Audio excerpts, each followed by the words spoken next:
એ મારે તમને એક એવું પૂછવું છે કાકા કે આ ગરમીમાં માણસ રોમેન્ટિક કેમ ના થાય? ના જ થાય ને યાર. ઉનાળામાં કંટાળો કેટલો બધો ચડી ગયો યાર.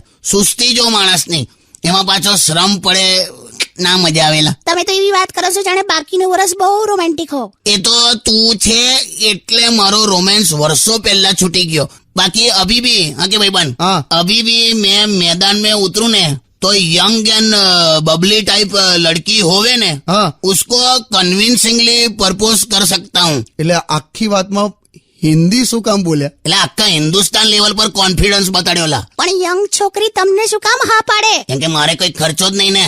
મારા જેવી ઉંમરે આવી ગયા હોય એટલે પછી બર્થડે ગિફ્ટ પણ કેવી હોય કે એકાદ વાર એક્સરે પડાવી દીધો, પેલી ખોંસીની દવા આપી દીધી, મોતિયો ઉતરાયો, એવું બધું. પછી તો હાથ પડે ને યાર છોકરી. હા સાચી વાત છે, કઈ પણ લોજિક ચલાવો છો. પણ એક વાત કહું, સાચે તમે બહુ ક્યુટ છો.